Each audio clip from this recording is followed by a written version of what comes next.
today, this evening, we have the managing partners at Happy Motoring, a local social gathering place. I'm pretty sure they define it as on their website and their Instagram.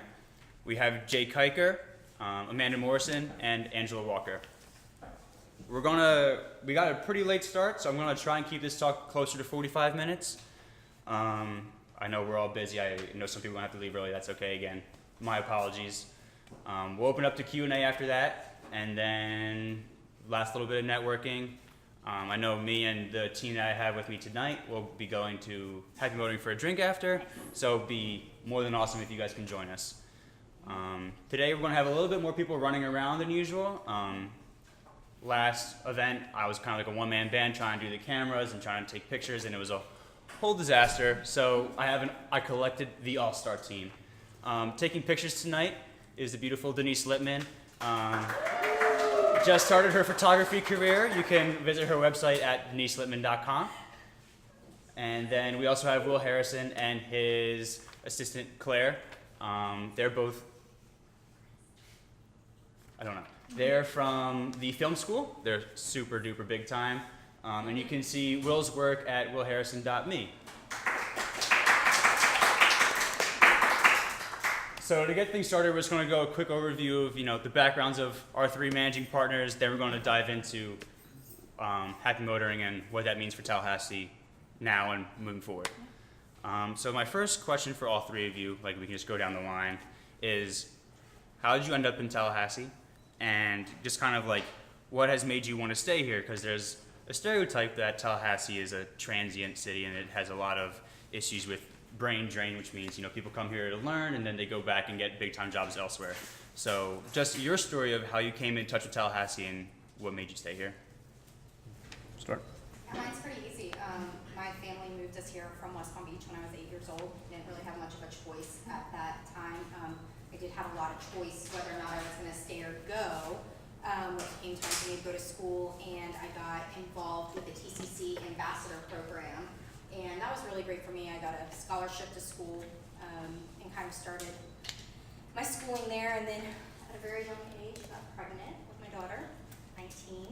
So that kind of really threw a wrench in things and was able to bounce right back and go to FSU and decided this is where I wanted to raise my family. That's why my parents moved us here. That's why I decided to make a career here for my family. Awesome. It's actually funny. Barbara was also a mother entrepreneur, so we have a theme going on with her. Yeah. I was the anti-brain drain, so I came to Tallahassee in 2001 to go to Florida State University. Did not get connected as a student. I think it's a huge difference. I hear a lot of stories from kids that I was a first-generation college student, very low socioeconomic single mom background, and did not know how to navigate college. Did pretty poorly at it. Always did well in school, but really struggled with finding my way on just being an adult, not having a safety net, and figuring out how to just be all of a sudden shoved into this grown-up world. But I always kind of found respite, and I loved to work. That was my one thing, is I would rather be working, and I'd always worked in hospitality. So I was trying to go to FSU, doing terrible at it, giving up, skipping class to work shifts, and people were like, you should be in hospitality. And I was like, well, that's really rude. I'm not gonna be a waitress my whole life. That's insulting. And had no idea, literally no one ever said the word Stedman School of Hospitality to me, wasn't engaged, and had just no idea that it was a career and that, you could find success. So I ended up staying in Tallahassee, just kind of doing the one job leads to another kind of thing, and then kind of all of a sudden realized I had kind of built up and had some experience and had some good networks, and met our partners, Matt and Brian, with Madison Social, and I started out just as an employee there. I was our sales and marketing manager when the restaurant first opened, and have just awesome partners who we saw a need to grow the catering and events side of things. We saw kind of a business opportunity there, and our partners kind of came to Angela and I and said, look, you guys are the experts at this. We want to keep you on our team forever, and they gave us an ownership opportunity into the business at that time. So just by a little, it's always hard work meets preparation meets total dumb luck. But we're here, and never more thankful for it. For me, I came to FSU for undergrad. Had no intentions of staying in Tallahassee for law school. I went to law school here at FSU as well. The plan was to leave and actually go to Emory. Was going to live up there. Then I started dating my girlfriend, now wife at the time, my senior year, and the plan was to move to Atlanta. I'd go to law school up there. She took a corporate job. It was going to be great. I got cold feet. Florida State was cheaper. I already owned a condo here in town. Knew where I got my laundry done and where I like to eat, and so I decided to stay back and let her go to Atlanta for her own for that year, and we took some time off. No, it was good. I started working for the firm that I'm currently an owner and a partner at my first summer of law school, actually. I don't think I'd ever really gone. The only time I actually ventured outside of like the four corners of campus was Nickel Beer Nights at Calico Jack's, which has since been closed. Hate to see it. Yeah, it was a great idea. I mean, Nickel beers. What can be? What could possibly go wrong? Yeah, and oysters at the same time. Like, why would you knock down 2 dozen oysters and You're Natty gonna Light? feel awesome the next day after nickel beers and oysters. But I had no intention of staying in Tallahassee until I started working with the firm, and it was at the time a very small firm, had a very unique business model. I had the opportunity to become an owner at a very early age if I did certain things, and decided to stay on, and been practicing now for 13 years. Cool. So I kind of wanted to give everyone a background of a debrief of kind of these three's careers up to this point, up to their start with Happy Motoring. So I wanted to start with Angela and Amanda. Can you just give everyone a summary of social catering and events and kind of what that is and what that scene is like and how you guys got started with that? Yeah, like Amanda said, my background when I graduated from FSU, I double majored in finance and business management there. And while I was in school, I was waitressing and bartending and doing all that sort of thing, and realized that I really had a passion for service. I really had a passion for food. I come from a big Italian family. Like, food was kind of, right, it equals love to us and to our family. And so kind of had a hard time getting out of the industry. And I met my husband while I was in college, and we were doing our thing. He was managing restaurants. We actually ended up opening our own restaurant. I opened my first restaurant when I was 26 years old. Put everything I had, plus some that I didn't, into that place, and we were the operating partners. And then about anything that you could imagine could go wrong. It was like it was a bad movie. It was the bad partners. It was money going where you didn't know where it was going to be. People not showing up, and it was my life. And I was when it failed, right at that year mark, right, which is what they say restaurants are. If you can last a year, you're doing better than most. I think like 90% is like the statistic. We were like it's a really 11 high months, failure 11 rate. months plus, and I decided I knew I wasn't able to make another payroll, and it was heartbreaking. Got really down after that. My husband at that time had started working. Maps and Social came along, and at that point we were having a hard time feeding our families, right? We were business owners, and we couldn't take a paycheck because we couldn't pay our staff. And so Jason took an opportunity to go meet these two guys who were wanting to open up this thing, and what we knew was like the warehouse district, right? Like there was nothing here, and so I said, you have to do it because we don't have any other choice, and he did, and they offered him the general manager position. So it was crazy. He would come and work brunches at our restaurant after working, 60-hour weeks at the restaurant here, and that's what we were doing to kind of make ends meet. And then the restaurant closed, and I became somebody who was helping out the restaurant. So I took the, I could still say I was an expert at what I did. I was good at what I did. I knew it wasn't totally my fault. There was a lot of things at play, and they had me come in and start helping over at the restaurant, and that's when I met Amanda. Yeah. So And Angela was the only other girl. So I was working in this like dude-centric environment in the kitchen, and I do well in dude. I'm like the dudeliest girl you'll ever meet. Very doodly. But so doodly. Jake's always like, you would have been a great fraternity guy. I was like, thank you.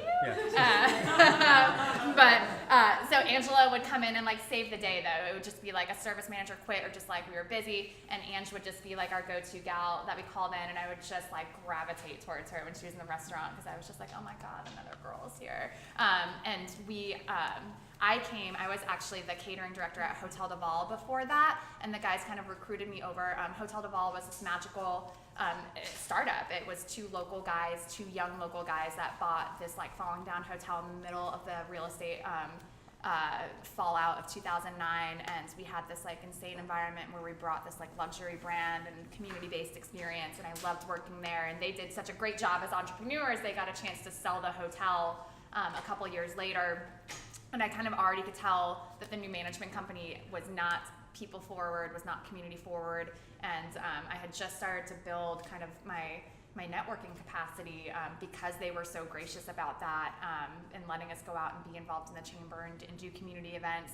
And it was really heartbreaking to have to now tell clients with like the United Way that we couldn't host their event anymore because the management company said it didn't check the boxes on the spreadsheet. So I got introduced to Matt and Brian, our partners at Madison Social. And if you've ever met Matt Thompson, he is like in a visor and shorts like all the time, in a dry fit shirt, like all the time. He looks like a little crazy. And it was like at the end of November, and I was like, we met the first time. He's like, I heard I should hire you. And I was like, who are you?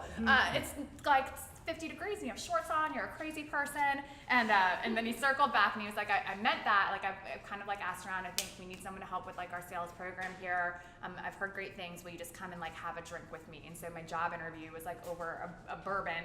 And we chatted for an hour, and it was a huge pay cut. I mean, it was like a 30+% pay cut of what I was making. But I just knew in my heart that it was right. Like you have this like crazy compulsion that you know you've met the right people and that it's the right move, and you can't explain it, but you just like know this is the right thing for you.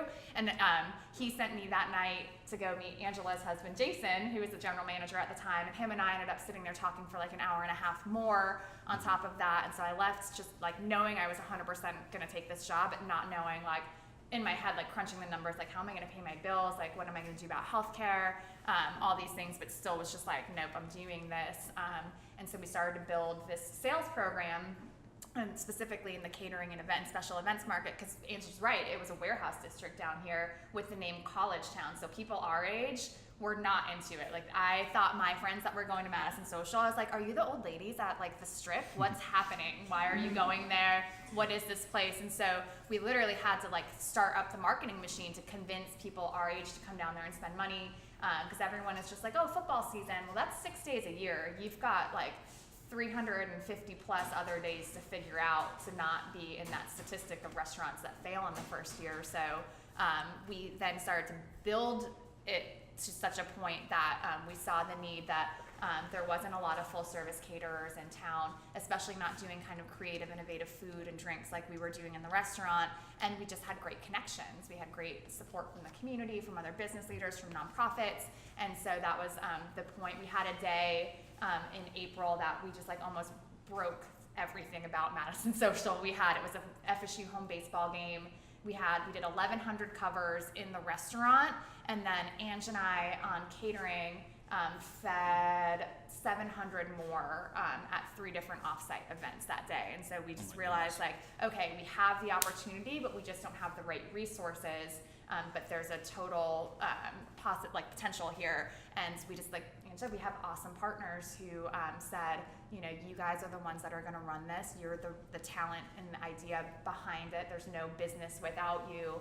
And they gave us an opportunity to be business owners, and it's changed my life. And for me, it was scary, right? I'd already had bad partners. I was actively trying to buy another company where it was a catering company, and it was someone who'd been in town for a long time, and it was my first job, and she'd built a great career. And so for me, it was tough because they're telling me let's partner, and I'm like, wow, the last ones weren't great. But it has ended up being the best thing that's ever happened to me. It's given us an opportunity to obviously move into more exciting projects. Amanda and I, you know, they don't bother us too much. They let us do our thing. And it's been really good. And it's led to meeting great guys like Jake and doing other really fun projects. Awesome. The intimidation factor of starting a business, especially after you had that first one that went down like commendable year. I would say you can't teach what I learned with failing. Like it was the best thing that easily has happened to me as far as my career went. Because probably if it had held on even a little bit, Jason and I would still be, you know, trying to make ends meet because we loved what we did and we believed in it. But it was better that it crashed and burned as quickly as it did. It was a great lesson for me too to watch them because it's a total like it's a draw from the hat.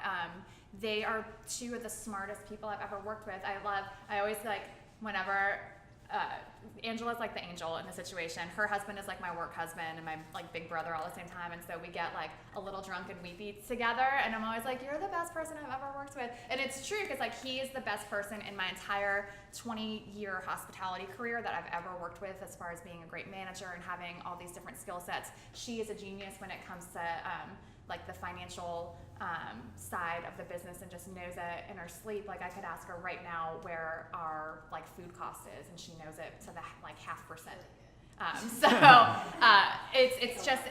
It's so hard. I give them so much credit to not getting discouraged with a failed project, because it doesn't mean, if you fail, it doesn't mean you're not good at what you do, and it doesn't mean that you don't know, the industry that you're trying to be in. It just happens. It just happens sometime, but to have the fortitude to like go on and be confident in that is remarkable. Yeah, I think a lot, especially in like some of the entrepreneurship classes that we take, like you learn that like failing fast is important, and that's part of the cycle, but it's like cool to hear, but then when you get hit with it for the first time, like everyone has a plan till you get punched in the mouth. Like that's actually like a really awesome story. Jake, who we haven't spoken to yet, as he said before, is an attorney by day, kind of like community shaper by night. He's actually one of the leads for creating Domi Station, and obviously is now a big part of Happy Motoring. So I just wanted to know, like, where is your entrepreneurial like fire come from, and has that been something that's always been a part of you, or is that a recent development? No, it's definitely something I always had. So my father worked for the state for 35 years. He actually, it's a funny story I tell people. So I was always I had to go to Florida State just because my father coached football here and played here, and the idea, like, he was one of those like cool parents. When I was looking at colleges, like, oh yeah, it'd be totally fine if you go to Florida or somewhere else. I knew it would just fucking break his heart. He would have really been pissed, but he ended up like quitting coaching and going to work for DBPR for his entire life. So he was a state employee. It was that typical like 9 to 5, not even 9 to 5, like 9 to 3 most days. But he was good. He was the amazing father though. Like he would work his flex hours even back then, so that he was at the baseball field or the football field every day for practice. Like he was the one driving the rest of the kids on my team to and from practice. Like he was an amazing father in that sense. But I watched him. I never forget when it was when Jeb Bush got elected. That would have been back, early '90s, So long ago. long time ago. And They weren't him like talking, and him talking about They're like, yeah, but "Who's he, Jeb him, Bush?" him talking like, I mean, just him talking over the dinner table about how he was now working. They hired some new division director who was like 30 years old and didn't know his head from his ass, and he's now taking directions from this guy who knows what he's doing, but he had no control over what he did, like none whatsoever. And all he did was punch the clock, and he lived for being outside of work and doing stuff with his kids and the family and stuff, which is great. But for me, it's like, man, you spend so much of your time doing work. Like I wanted to do something where I could control what I was going to do. My mother was more entrepreneurial on that side. Like my mother was an amazing story. I mean, it was kind of more like Angela, and then certainly Amanda's, in the sense that she didn't go to college, didn't have the opportunity. Her parents had split up. She actually ended up working for a real estate office in Pensacola. She went to work there cleaning the office. She was like on the cleaning crew. Wow. And they had a posting for a bookkeeper, and so she applied for the bookkeeping job in the office she was cleaning and got that job. And then years later went and got her sales associate license, became a realtor, and then became a broker. And then fast forward 30 years, she was one of the 2 owners of the firm that they just sold 4 years ago with a rental pool of about 1,000 rentals and money, and she made 10 times more than my father ever made. Because she's a worker. I mean, she just grinds, and she still does. Like, I'll go home and she's just working all the time. But I wanted to be on my own. The firm I went to work for, I went there for one big reason. I thought they had a competitive advantage in an existing space that had lots of room for growth. Yeah. And they were very honest with me that if I did certain things and met certain thresholds, that I'd be an owner of the business very quickly. And my whole thing was I wanted to be a partner before I was 30, and I can control my own hours, control my book of business, do what I wanted to do. And they said, yeah, you do these things, and all the other stuff that you want to do outside the office, that's on you. Like the civic engagement, all that stuff. Awesome. They encouraged it. And so that was it. So I knew that was my, thankfully the things that I'm doing on the entrepreneurial side. I mean, let's be frank. It's not as risky as what Angela had to go through. I mean, the things that I do for Happy Motoring, the things that I invest in, I'm still getting a nice big paycheck from my law firm. So things that I'm doing, it's fun because I get to help shape my community. And that's what I do enjoy doing. Yeah. Yeah. That's awesome. And it sounds like all three of you kind of had empowering employers originally, like with you and Matt Thompson, and you with your workplace. You guys have had the opportunity to, be confident in that risk, because it is scary. So I think that's awesome that you guys have had people in your life who empowered you to do that. Yeah, and I had terrible bosses. I worked first in the association market, which is kind of notorious for having a very big, one big CEO at the top and then a lot of worker bees at the bottom, and not good environments. And it came from working from really bad environments that I swore to myself I would never work for a bad boss again. Found that opportunity. I think I saw the contrast when I did work for Hotel de Val and had such a creative environment and a trusting environment where they just kind of trusted you to do the job they hired you for, and believed in the power of community engagement, and that it pays back and that it's worthwhile. So then when I kind of saw the writing on the wall that was shifting and changing, it was a promise I kept to myself and at the time at a big financial cost, but I just knew, like Jake said, like, you spend most of your life working, like, do enjoy it. Don't go and be miserable and punch a clock and be just waiting for the minute you can leave. To go do other things, and I know it's not like that for everyone, but if you have the opportunity to do something that fulfills you, it doesn't feel like working. I mean, we wake up in the morning and it just doesn't feel like going to work because we love it, and if you have that opportunity, take it, and if you have a terrible boss, quit. It's just not worth it. It's not worth it. And it's not going to help you. You will not grow. You will not thrive in an environment where you don't have supportive people around you. No, I was gonna say Boston, and also coworkers too. I mean, I've had some jobs. I think it's the thing that I really gravitated towards, Angela and Amanda. So when I was coming up in high school and then in college, I worked in hospitality. I waited tables. I slung sandwiches at Bagel for 2 years. I mean, if you've seen Bagel on a game day, I mean, you know what it's like. I mean, the tickets they never stop coming, and the owner there is John Stout's a great entrepreneur. His story is amazing, and I mean, he puts up with no BS. I mean, it's like, if you're on the line, either make the sandwiches or get off the line, and it's just so.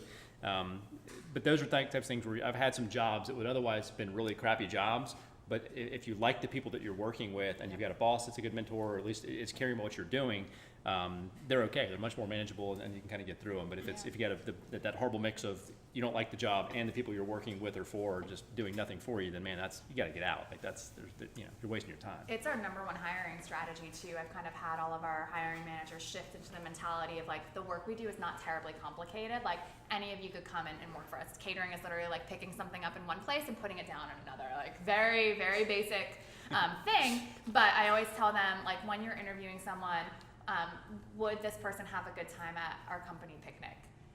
Is it someone you want to have a beer with after work?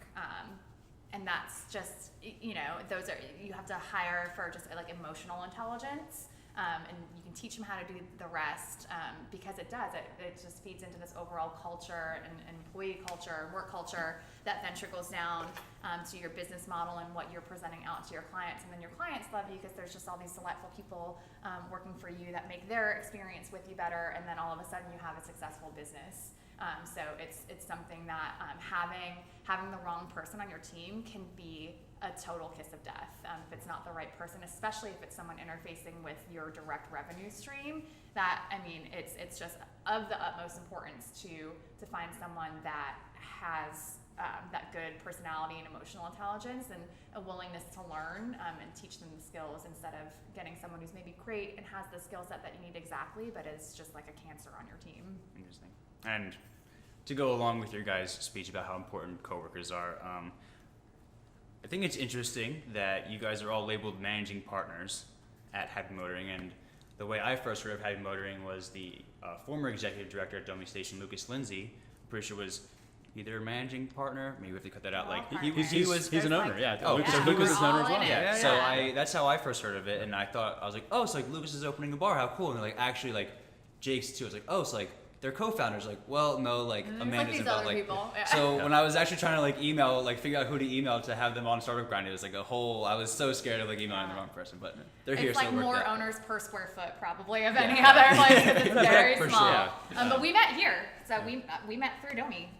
Jake and Lucas were on the with Micah, the original executive director. We're here when we started Madison Social. I think it started in tandem. Domi Station opened right around the same time.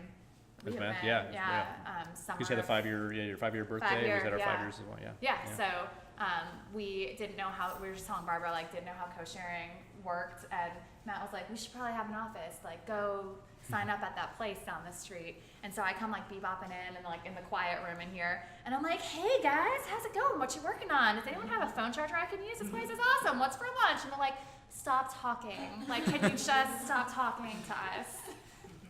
And so we weren't a fit for co-working, but we met Micah and Lucas and just became buddies with them, honestly. And so I think it's also one of those things you never know, 3 years later, who the people that you've met are going to kind of turn around and then become business partners with you. So Jake has the full deets on the full Happy Motoring genesis. Yeah, that was what going to be my next question was kind of you guys seen the movie with Adam Sandler, The Longest Yard, and he's in jail and he has to go and like get all the other jailmates to make a football team?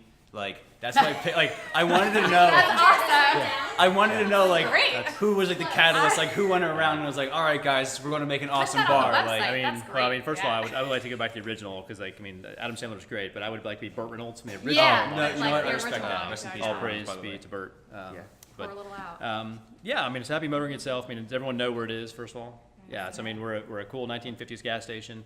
Honestly, the impetus for it was just I live a block from there in a converted commercial space. I've lived downtown in that area for about 10 years now. I convinced my wife, when it was still I guess the real estate term would be transitional. Transitional, which is fancy, very fancy for don't walk around at night.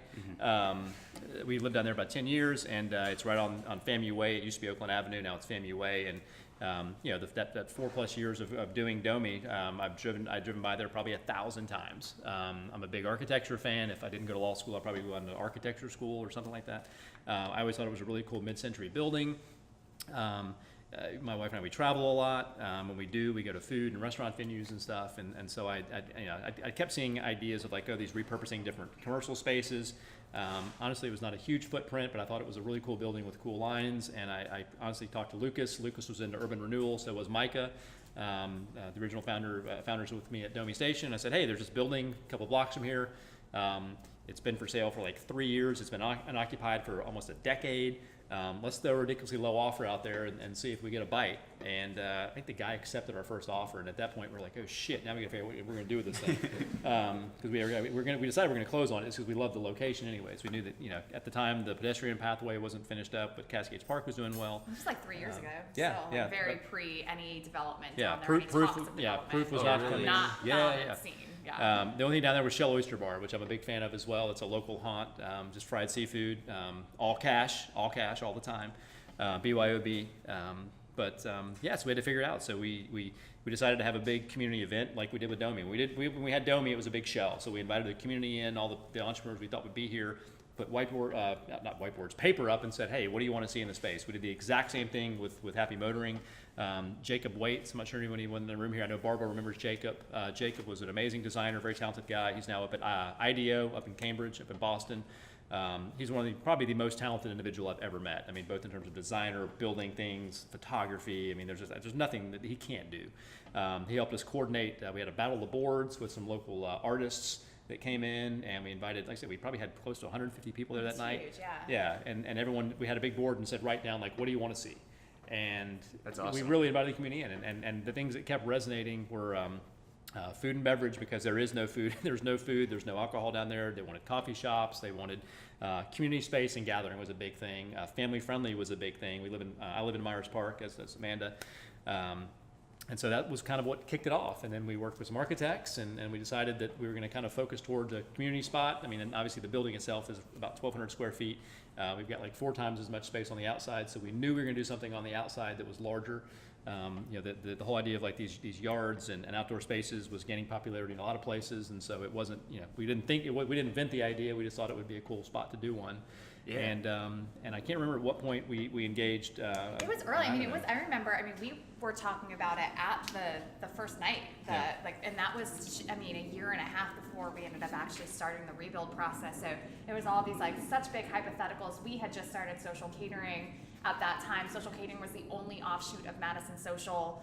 There was no For the Table hospitality. None of our other brands were even in the books or in the plans yet, and we had always just kind of been like, yeah, we'd love to partner one day. It was this very like in the sky, like one day scenario. And then when it kind of came back around to where things really got going with the remodel, we had as a company grown to have 3 restaurants, a bakery, social catering runs 2 venues. We were at our peak busy level, but Jake was like, just go down, there's this project in Miami called the Wynwood Yard, and it's kind of just like what I see this space being. So all of us went down. Angela and I were less than 24 hours. I think we flew down. But I felt cool about it. Like I was like, Yeah, we were just zipping down to Miami for the day. project. When the reality is, I was like, we made it? Does that mean we made it if we just get to Yeah. go to Miami? We did it. We were like scraping our Amex points together to like make the trip. I was like, okay, if we go at 3 o'clock, we can like only use this many Amex points. But we went down and looked at this project, and I think what resonated was it was just so artistic, and it was.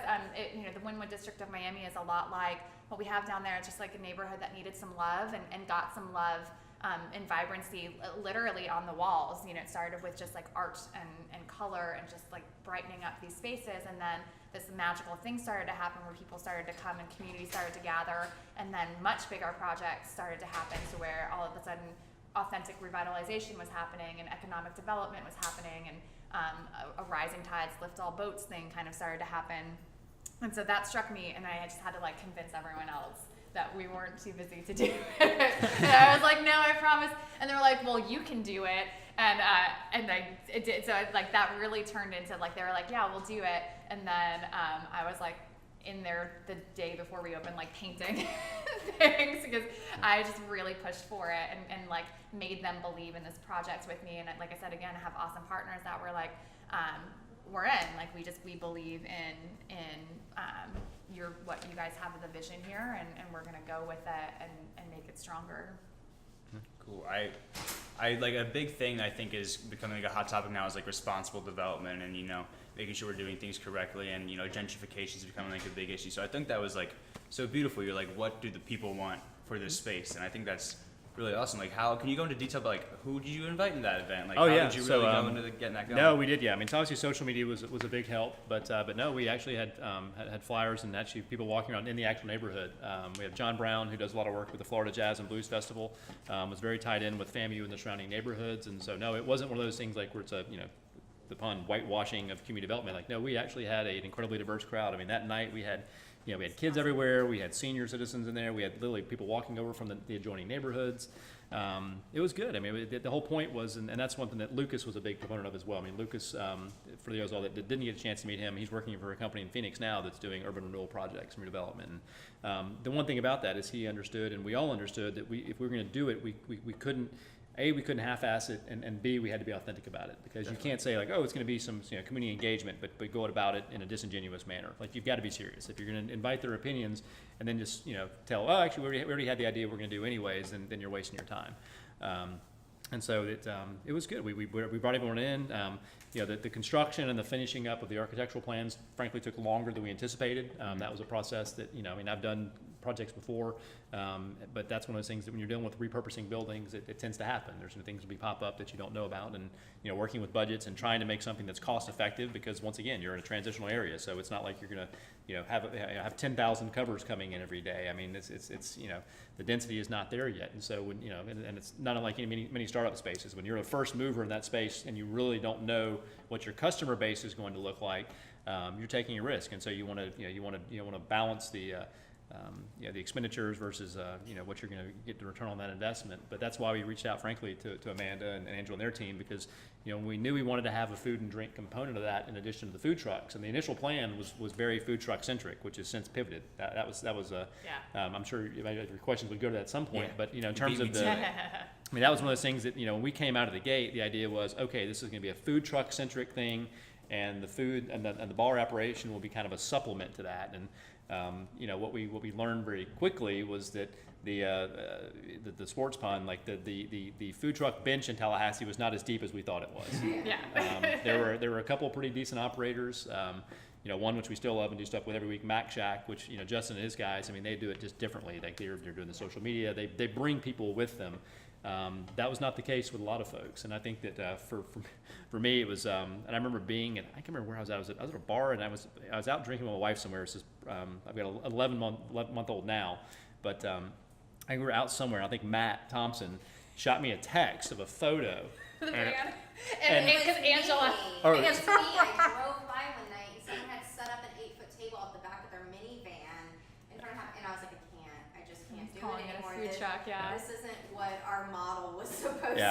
And then Matt chimes in like an asshole and is like, well, if that's what it takes to get a food truck, I've got one too, like my Suburban and a folding table. Yeah. So Matt, call me a food truck, and we were like, I think Matt's witty text was something like, just FYI, this is not on brand. Yeah.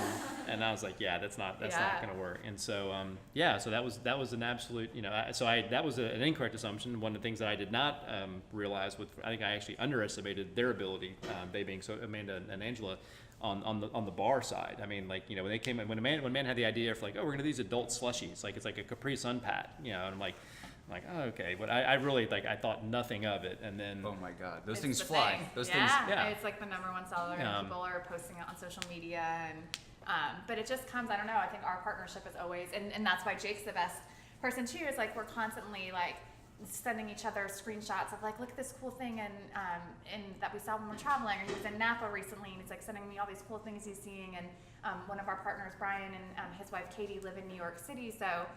We take the things and all the things that we love when we go to these other places around the world, but we all love Tallahassee too, and we've made the choice to be here. And I think a lot of times you mentioned a lot of people just like leave Tallahassee because they say, oh, there's nothing to do here. We've, I think as a group, and Jake included, have flipped the script and just said like, why not Tallahassee? Let's take those things that we love about other places, but bring them here because we also love it here. And so that's been a ton of the inspiration for it. But just like College Town, going back 5 years ago, we had to give people a reason to come to College Town. We're kind of back in that scenario in a place, like Jake said, the density's not quite there yet. We know there's all these great redevelopment projects on the horizon, but the truth is like we're fighting for every dollar every day. And I'll call Angela just with like anxiety every morning, and I'm constantly checking my phone to see like where they are in sales for the night, because we're fighting for every dollar down there. And we've learned that it takes so much work. We have to program events, but the more creative we get with events, the more successful it is. So we've totally seen, and this is, I think, just like as an entrepreneur, you just have to find ways to make it work. We found if we post, we have this great social media following, people love it, and it's so visual, and the brand is so visual, and people like 100 likes on Instagram. And if we just say like, look how cool Happy Motoring is, come out tonight, we're open until X time, sales are like here. But if we build a program or an event or really capture an audience around it, we can really move the needle. But that takes so much work. I mean, it's literally taking so much of our time and energy, but it's what it takes right now. So even though we've established this whole other side of our business that runs so smoothly and it's grown huge in the catering, we have a team that helps us with that. We're kind of right back at square one with this new project, like fighting again for every dollar, fighting to make it work every day. So how do you guys think it, like, just business in general, how has it gone to this point? Is it more than you anticipated? Is it a little slower than you anticipated? I think it's different than anticipated. I mean, Yeah. it's, and once again, I think there are a lot of analogies to Domi. Like when we opened Domi's doors, like we weren't really sure exactly who was going to show up. We weren't going to sure if we were going to be filled with gills on the first day, or we were going to have 100 tech companies, where we're going to have we thought it was going to be, frankly, Micah and I, we thought on day one, like, oh yeah, we're going to have tech startups out the ass. Like going to be so many people, coders in there, and all these remote workers, and we found was we ended up having more like brick and retail. We ended up having, instead. we had Madison Social, Yeah. and we had Grasslands, and we had Vail Food Company, and we had more traditional products, and so it was a different thing. And here, Happy Motoring, a bit of the same. We thought, oh, it's going to be food trucks, and I think I wasn't sure what the mix of college students to other folks would be. The pleasant surprise, and the one thing I wasn't sure if it would catch on as much, was it was important to me for it to be family friendly. For me, once again, I didn't engage in the community outside the university when I was in the university here. Proof was really the first bar, at least in Tallahassee, that I was aware of, that actually got people that was, it's like you have townies and you have families and you have students that could all kind of congregate in the same place. Yeah. And I told Angela, I mean, it's things I harp on all the time. Like my wife and I, we travel a lot, and it's like, man, you go to Europe somewhere. We were in, Lucas and I went to Berlin last fall. We had this amazing beer bar there. And there were more kids there than there were than adults. Like, it was amazing. Like, they're actually, was like, oh my God, here it's like, oh, you go to a bar with kids there, you can't do that. And it's like, well, there's like, no, you can actually enjoy yourself. You can be in an environment, like people are, everyone's just enjoying themselves of different ages, different demographics. And so the hope was that we would have that mix. And a lot of it goes back to like the early, Amanda, and once again, just setting the tone. And it's funny, I was talking to a buddy of mine at work today. They said, one of my partners, a bit more conservative from Tallahassee, is like, oh, it's like, did you do anything fun yesterday? I'm like, yeah, Michelle and I, we walked, we took Conrad, my 11-month-old, we walked up the street and took him to Drag Queen Bingo last night and had some drinks. And they're like, you did what? And I said, yeah, I said, Happy Motor, we went to Drag Queen Bingo with my 11-month-old. And, you see, and you see the photos from last night. And so that, very family-friendly drag. Yeah, and that was kind of the idea, was to do something that was just outside the norm. And So it's been different. I mean, we're still working on the model, I think. Some interesting developments coming in. The Tallahassee Tea Company was in there for a period of time, so the small space has been vacant and it's fixing to be repopulated. And but no, it's been just good. been a series of pivots. I mean, it's just like You're like, look over here. Yeah, look over here. We're gonna just like change things Don't real even pay fast. attention. Don't even pay attention. But what resonates with me is I think everyone says like the LGBT community thinks we're a gay bar, and then other people that like come with their kids are like, oh yeah, you're like the family bar, and then other people are like, oh, you're the dog bar, and other people, oh, the young professionals come here. So what I think makes my heart the happiest is that that tells me that we've built a place where everyone feels welcome, and that was what was paramount to me, at least going in the project, was just building a space where no one felt like they didn't belong there. Because it's again in your travels too. Sometimes I travel and I go and I'm like, oh my god, I'm not cool enough to be here. Or like you come in like after exploring a city and people kind of look at you and then you're like, why are and that's not my scene at all. And so it was really, really important to build a place. And same thing, Angela has a family, or all of our other partners have kids, and it's just all of those things kind of come together as like just. I wanted to build the cool neighborhood bar. Selfishly also, because like I do actually live in the neighborhood, so I think I also just wanted to build a bar I could walk to. We both walk there actively. So I mean, that's why I tell people it is one of the most selfish projects I've ever done. Totally. Operator and partners. Yeah. And it's true. I mean, what they say is true. It's funny because even kids can feel intimidated going to places, and I take my 6-year-old and my 13-year-old there, and Oh my god, they chase out jump of it. right Yeah. in, and it's a definitely we managed to nail that one. I met Angela and her family their last football game, and we had the giant Jenga set up, and Jace just comes like barreling into it and just like seat belts it and knocks it over. And I'm like, well, you're doing that wrong. But I love that you just. I mean, he's really not been there like since the grand opening, and I love that even he just came like coming in like a tornado, like this was his place, and he felt at home there and just knocking Jenga. And our staff too. I mean, our staff is it's small but mighty, and our manager Ryan over there has really become the face outside of these two, and he's just really been incredible for us and continuing to foster that that vision that we wanted, and that's made a big difference too. We got really lucky with him and the people that have come in to help us grow this from the beginning into what it is now and what it will be, because we're just kind of getting started. Yeah, we're excited about that. It is funny. Some people I was talking with somebody the other day. It was at a chamber meeting, and they were like, "Oh man, are you guys nervous with Proof coming in across the street?" I'm like, "Nervous? Are you kidding me?" Like, we're just like, no, that's the whole idea. You're trying to, collision density of hospitality and fun and things like that. So, we're excited about having them coming in. Of course, Catalina coming in across the street at the Graffiteria. Yeah. I mean, we've now got 3 of those 4 blocks that are being redeveloped right now actively, and so, I mean, we're excited to. In a couple, a year from now will be the grandpa down there in terms of the oldest building. Yeah. It's exciting too because the 4th block has actually been purchased by a real estate developer in town, and now like I happen to know them. It's not public knowledge yet, but they have come to us because now we've kind of set this tone of what that space is, and people are kind of looking to us now. And same thing, Proof was like, we're not as like into the whole sensitivity and community building thing as you are, but like we want to learn and we want to take your lead from it. So they've been amazing neighbors and just being conscious of that. And they're like, this isn't our thing, but like we want to help, like tell us how to be a part of this.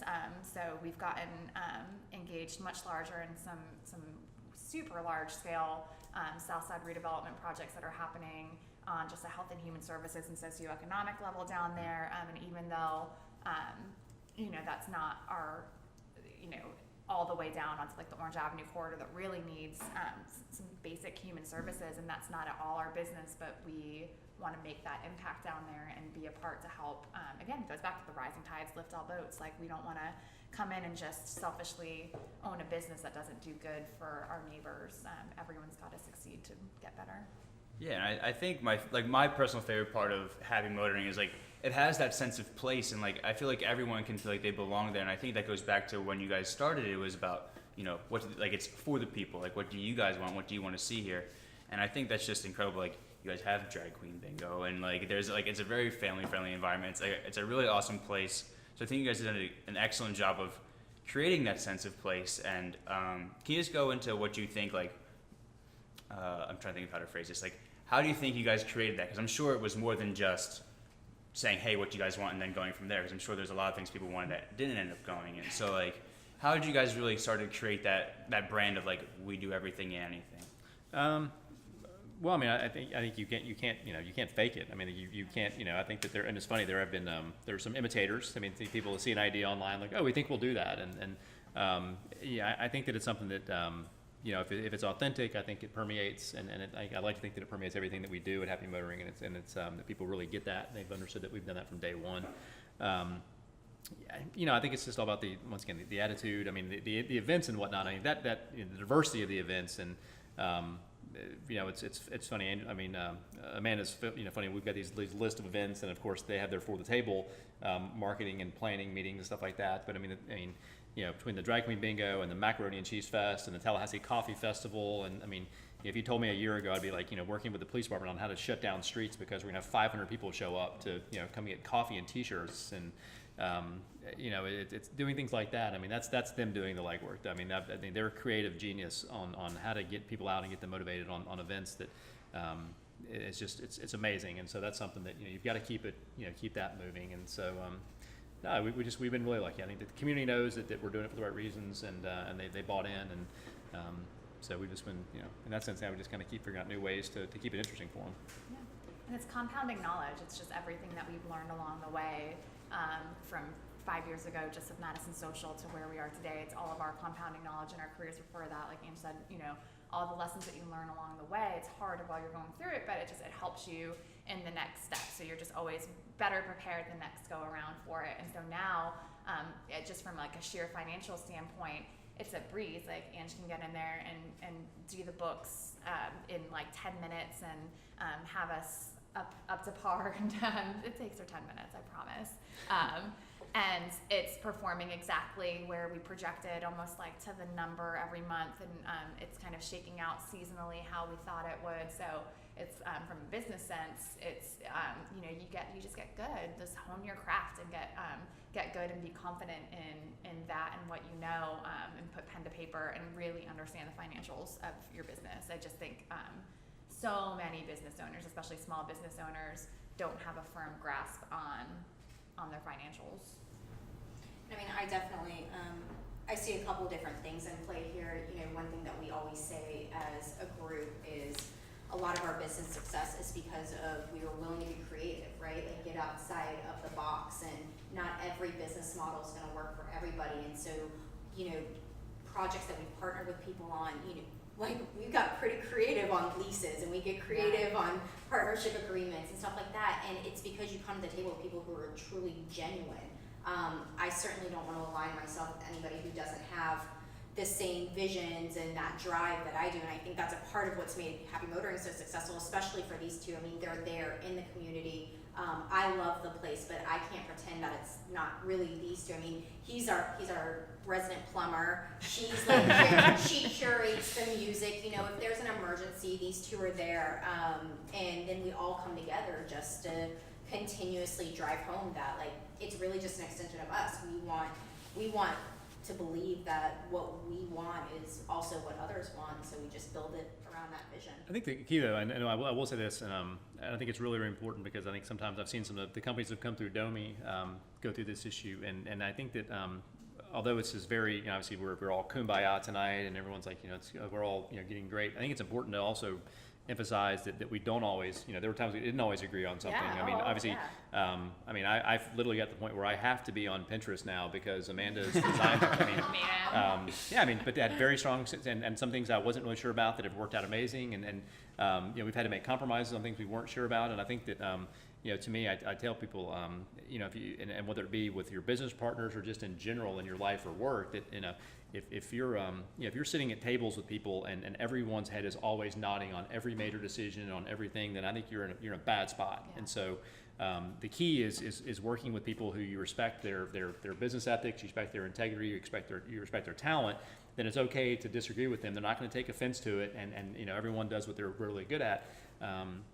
Because that's one of those things that, yeah, I mean, I've been in more trouble in situations where everyone just always, it's like you're going to all be nodding and smiling as you're driving off the cliff. And then saying hateful things about you Yeah. behind it, like as soon as you leave the room, and that's just not a way Yeah, to and so operate. that's the one thing too. I mean, having Any the ability to, to trust, and going back to the hospitality side. I mean, like, these are the kind of people that, if you partner on projects, like knowing that everybody on the team is the kind of person that's going to jump up and pick up a table if you're in the weeds and help you Yeah. out versus, well, I'm doing my thing and whatever, that's your problem. Having those types of people, surrounding yourself with those types of people that have those diverse skill sets and talents, but they can just drop what they're doing and fix something else. Like I can't emphasize enough how important that is.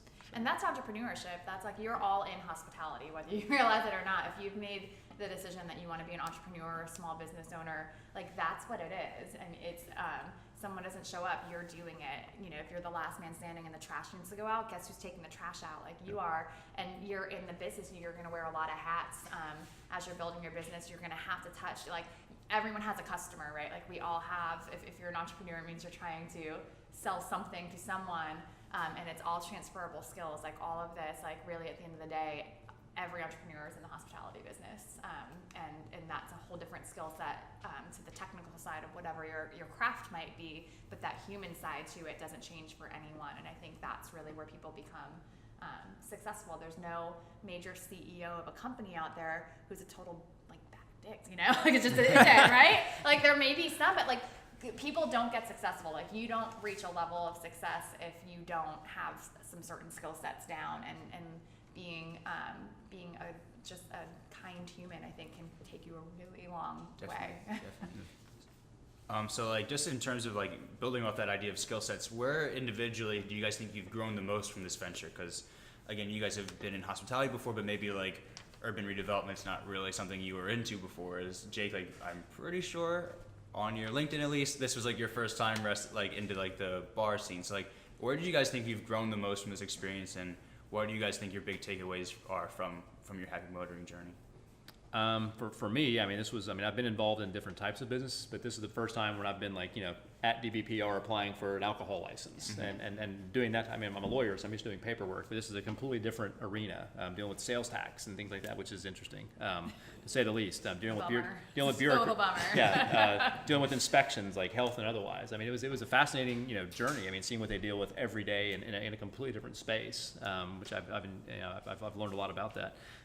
But the other part about that too, though, and it's something that I think that, once again, one of the reasons why, Micah and Lucas and I reached out to them initially was that I'm also the type of person that I never perceive myself to necessarily be the smartest person in the room. And the most important, one of the most important characteristics in my mind is if you don't know something, you don't have subject matter expertise, find somebody that does. And so, there would have been a lot of people out there, and thankfully, and actually, one or two of us at one point after too many beers, like, oh, we can just run the bar ourselves. We don't need to find anybody else.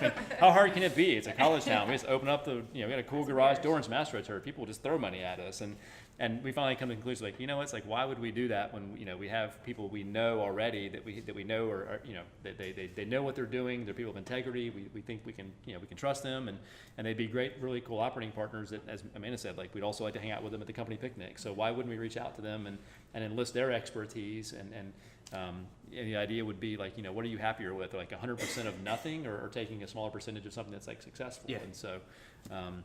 For us, that was a really easy decision, and so I've been fascinated, like watching I've worked in restaurants before, but it's no joke. It's funny because I've been in other meetings with these two, actually, with other folks in the hospitality industry. One in particular, they were talking about another restaurant that wasn't doing well, and then they made a comment about like food costs or something. I can't remember. Angela or Amanda were saying like, oh, or something like your margins, you're out at such and such percentage. Like, how are you even like making that work? And like.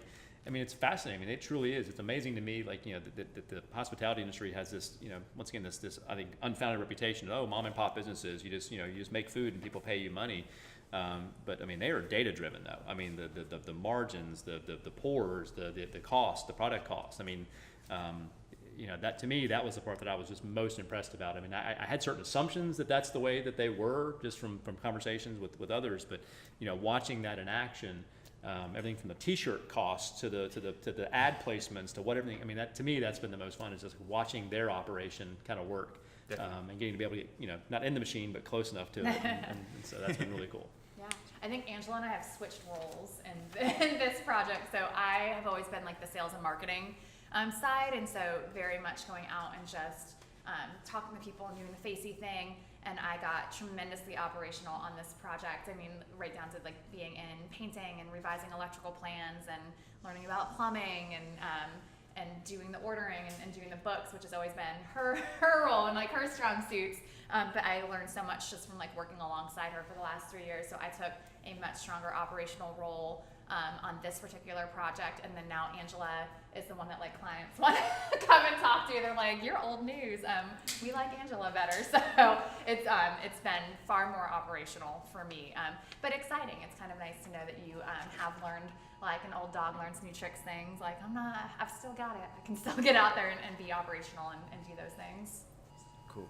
Yeah, mine's kind of the opposite of Jake's. Like I live for numbers. Like Amanda said, I'm definitely the operations side. I do all of our books and make sure sales tax gets paid on time. And that was done way different in the beginning when Jake set everything up. So that's how we got, our emails were back and forth, just trying to straighten out the dang Department of Revenue. Good luck with that. Yeah. I think, it's been interesting. We have no advice on that. But Sorry. watching these two and what they do, I've learned that you can't pretend to know what everyone's talking about, right? Like I might be an expert at being a caterer, an expert at food costs and all that, but I'm not an expert when it comes to community redevelopment and some of these projects that these two have really gotten behind. So for me, it's been really fascinating to hear this whole different part of the passion behind Happy Motoring and other projects that they are involved in, and just kind of get to see a different side of things. And so, like Amanda said, she definitely, as far as our business goes, this is her baby, and it makes it so we kind of divide and conquer. And she's done such an amazing job. And we all know more drag queens now, so like that's Perfect. a good thing. So there's Yeah. that. So everyone wins. That's what entrepreneurship is about. That's right. Just, more drag queens. One last thing I wanted to point out, because I think you made a point of wearing it, your shirt. Nevertheless, she persisted. And I think it also goes along with our previous Star of Grind event, which you can find online, was with Miss Barbara Westcott right here, who runs Women Wednesdays, and her tagline is, Tallahassee's the #1 city for women. So can you speak, well, both of you, but especially because you wore the shirt, to your role as a woman in entrepreneurship? Yeah, I'll be honest, I wore the shirt because we were having a tough day, and we have tough days. It's I think also now that we've grown, we both also come from a background, we were doers for so long. I mean, I've never known anyone like Angela that just had a child at 19 and still worked her ass off to be successful. And I kind of come from the same background. Like I grew up very poor, and just had to work my ass off, and it came together. But now once you hit a certain level of like growth in your company, you're not doing those things, you get rewarded with people treating you like garbage sometimes. And you're like, oh my God, what did I work my ass off for the last 3 years to do? And so we still struggle a lot with people that assume that our male partners own the company, or people that want to talk to our male partners instead of us on issues. And it's tough, I won't lie. It's just like you have those days. And today we were dealing with it today, and it's you just have your sounding board and your soul sister next to you, and you just gripe about it for a minute, but then you push forward and keep doing the thing that you do, because it's bigger than that. And we have awesome male partners in our life who respect and support us. So you just focus on the good in your life, and if there's people out there that don't agree, but surround yourself with the good. 100%. Beautiful. Well, we're right around that 1 hour mark, so I try to keep it short, but Yeah.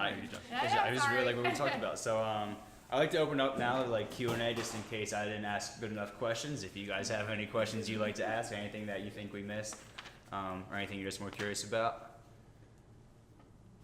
Let's hear it, Andrew. I feel like you guys touched on different ideas that might answer this question.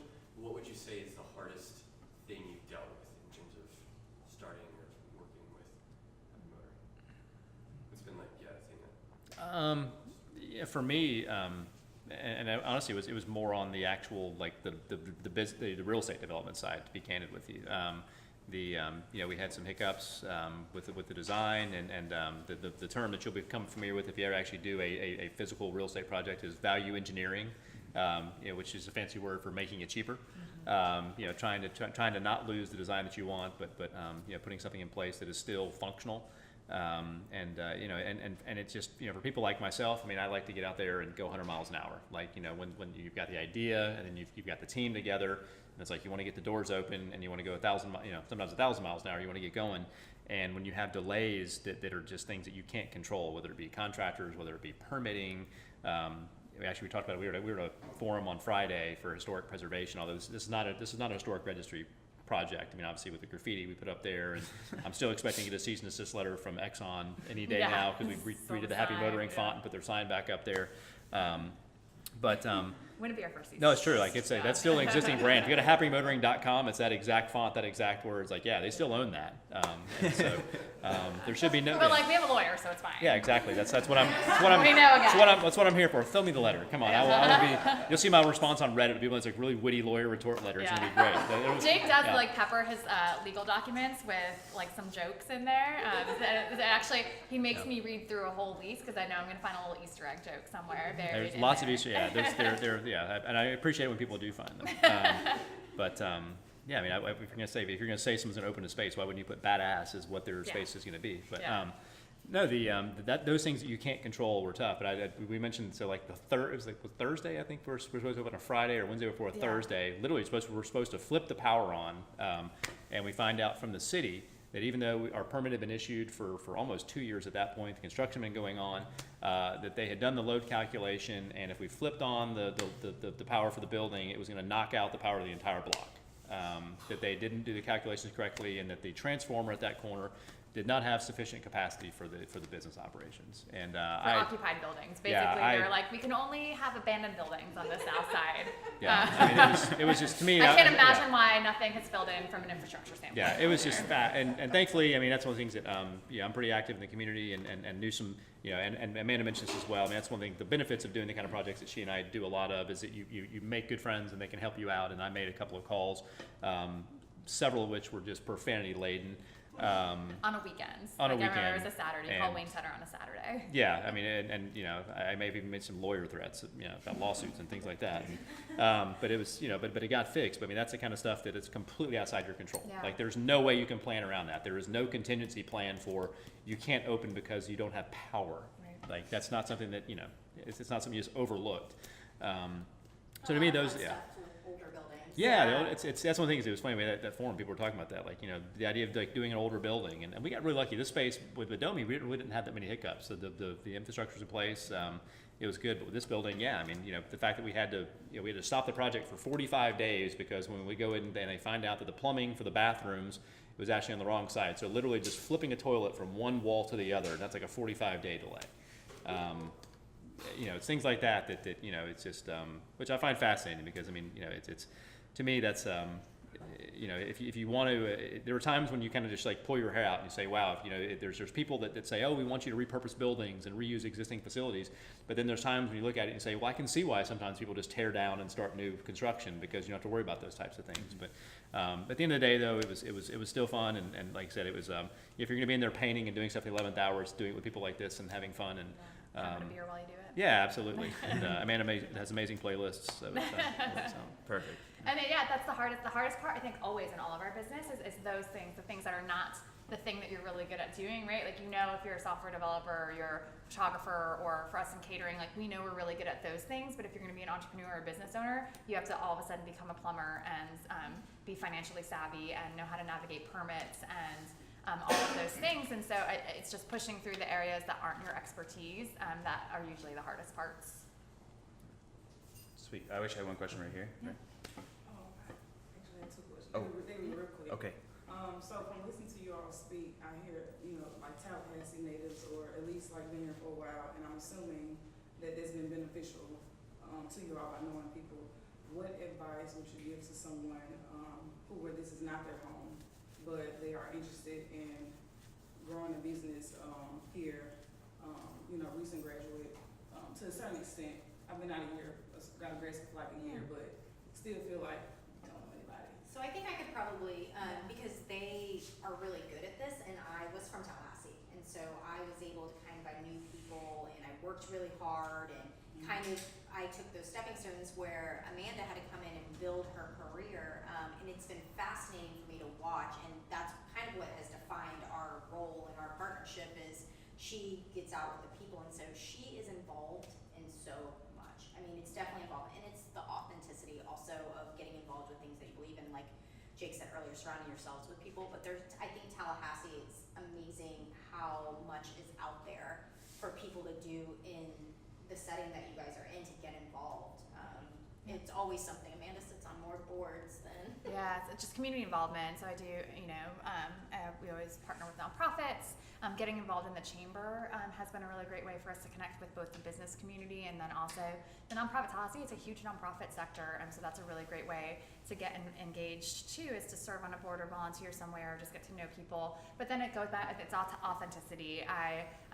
People make fun of me because I'm always like, oh, my friend, and like those people are really clients, but you get to know them, you get to know people as you do business with them, and now I do feel like they're all my friends, and it's just the little people tricks that you kind of read in silly books, but it's just like find common ground with people, find things that you have, and it's hard. I still don't actually love to like network and go up and like introduce myself to people. I kind of like to gravitate towards people I already know, but building on those relationships you already have, and like almost the volunteer thing is kind of the back doorway in, right? It's like you go and you just meet other people working alongside them, and then all of a sudden now they're a colleague, and you just never know. Like I said, like I didn't know when we started coming to Domi almost 5 years ago that we would be sitting here with Jake today, like owning a business together. So I think it's just like building authentic relationships is never goes out of style. Yeah, and I would say the other thing I would add is you've got to get active, and don't mean once again get involved in things that you really have a passion for doing, because I think that's one thing. I mean, one of the reasons I stayed in Tallahassee is I'm obviously not from here, and I mean Tallahassee, and it's funny. I mean, you'll hear people talk about it in the paper, like, I mean, is there a good old boy network and things like that? I mean, every city has people that are locals and people that have been here for a long time. The one thing that I did find pretty early on was that in many respects, and at least in the business community, I found it very much to be a meritocracy. If you're willing to put in the work and you're willing to come to the table with good ideas and work your ass off and try to actually build something, while people in competition may not necessarily follow themselves to help you, no one was going to get in your way. And that's not the case in a lot of places. I mean, a lot of cities where I have friends that are trying to do things like, well, yeah, if you don't know the right people or the right guy at the permitting office, or if you're opening down the street from somebody who's already there, like they're going to get in your way. Here, Domi was a great example. I mean, Micah was not from here. I was not from here. David Lawson, one of our founders, was, and John Vecchio was an FSU grad. But I mean, nobody got in our way. We didn't ask anyone's permission. We just did it. And I think that Happy Motoring is a lot of the same way. I mean, it was different, but no one was going to get in our way. And as Amanda mentioned, the fun part now is that we've kind of gotten established in that sense, and people they understand that we're going to deliver on what we promise. Now they're reaching out and saying, "Hey, you want to collaborate on this, or what do you think we should do with this?" And so it's fun to see that happen. But it's Tallahassee, to me, that was one of the nice parts about it. And I'm not sure if it's because we have the universities and we have such constant turnover, and even with, I joke, it's kind of like with session, like with term limits. I mean, there's a constant ebb and flow of about 100,000 people that are coming through the city. So even the locals are used to seeing new faces as opposed to just the same old people every day. So you got to get out there and just do it. I'll echo that. We also have a very supportive community. Ask people. I think internships are really tough because I think as a business owner, it's tough to take the time out to teach someone, but find someone that you admire, or a mentor, just someone doing what you want to do, whether it's in your industry or just has a skill set that you admire. Just ask them to go to coffee. Everyone, I've never had someone tell me no to go to coffee. So just ask, find people you admire, reach out to them, because Tallahassee is such a supportive community that no one will, Matt Thompson, our partner, is maybe one of the busiest people, but he will still have coffee with anyone that asks him to go and pick his brain about marketing or business or whatever it is. And I know a dozen other people who are exactly the same way. I think we're all willing to take time out and just share, if we can make it easier, something that we struggled with, or just help encourage someone to do it. I think we have an amazing community here that wants to support that. Awesome. I want to be polite of everyone's time because we have gone over a little bit, but I do know we have some other questions in the house. So if we have a little, wrap it up, and then if you guys have more questions, you'd be they're going to be here for a little bit longer, at least for a little bit. I'm sure they'll be more than happy to talk. Just want to say thank you again for everyone for coming. I want to say thank you guys for coming on. Again, I apologize for everything running a little behind schedule, but I'm looking forward to our next event, and I think we've had a great time, and I'll see you guys October 18th. We'll be having Adam Kay from Railroad Square on, so we'll have another really good talk about urban development and place and meaning in Tallahassee. Thank you guys. Having a good night.